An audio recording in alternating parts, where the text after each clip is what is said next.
Hey everyone, it's Michelle at the Colorado Wolf and Wildlife Center, and this is our weekly wolf talk with Michelle. And today I wanted to talk to you about our red wolves. This handsome guy here, his name is Fender, and he is an American red wolf. So if you haven't heard of red wolves, I wouldn't be too surprised.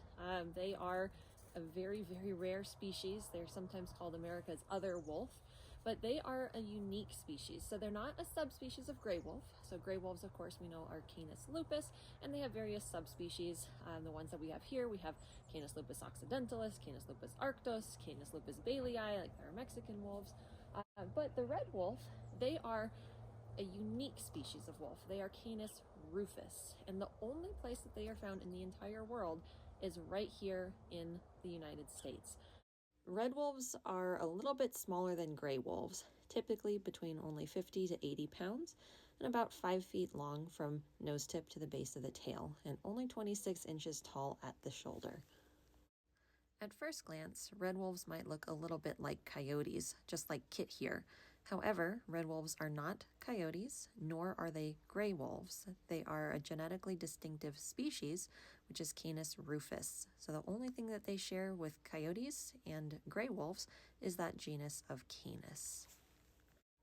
Physically, some of the differences are that red wolves are much larger. They're about 2 feet longer. They weigh more. They also have much broader muzzles, whereas the coyotes have these little narrow muzzles. Now, unfortunately for the red wolves, they are considered critically endangered. There are less than 20 of them in the wild still today. Now, historically, these guys did inhabit most of the southeastern United States, all the way along your eastern coastline, all the way along your south coastline. So we had them all in all areas of like Texas, Louisiana, Florida, all the way up, a lot of the eastern corridors as well. But today, they are only found in 5 counties in North Carolina, and that is in the Alligator River National Wildlife Refuge. Now, because these guys are critically endangered, they are actually owned by the United States Fish and Wildlife Service. So because they are owned by U.S. Fish and Wildlife Service, they have to be kept in this special enclosure with this heavy gauge chain link fencing.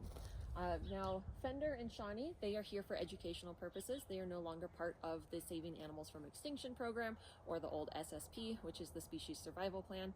So they are here for education, for ambassadors for their species. Now, unfortunately for the red wolves living in the wild, because there are less than 20 of them and they are that critically endangered species, they are sometimes subject to a lot of human-caused mortality, and they have a very low reproductive rate because of this.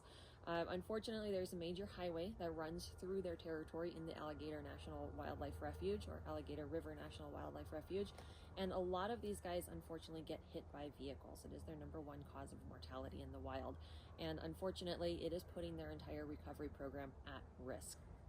Just recently, earlier this year and earlier, early last year, since this is coming out on January 1st, but early last year, unfortunately, the breeding male of the only successful reproducing pack in that area was struck by a vehicle and killed. And so because he was killed, the mother of that wolf pack couldn't provide for her pups, and so the whole pack ended up failing. So unfortunately, because of these human-caused vehicle collisions and unfortunately some poaching as well, they're not doing very well. Now, the reason I wanted to talk to you about this is because something really exciting just happened. On December 20th, the U.S. Federal Highway Administration did announce that they have awarded the North Carolina Department of Transportation $25 million to build a safe wildlife passage or wildlife crossing for red wolves, to help these guys and other species in the area survive and not impact or get hit by vehicles. So Colorado has had this program for many, many years. It's been very successful. If you've traveled here at all, you've probably seen miles of wildlife fencing throughout our busy highway corridors. And we have not only wildlife overpasses, but wildlife underpasses as well, which really help open up migration routes.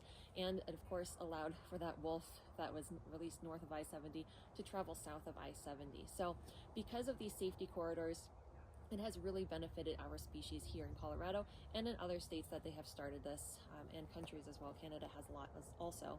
So we're really excited that North Carolina is moving forward with this wildlife crossing bill, which is very exciting for these guys. Thank you all so much again for joining us this week for Wolf Talk with Michelle. If you have any questions or anything that you want to see covered on these weekly Wolf Talks, definitely let us know and we will make a video about it. So we'll talk to you soon.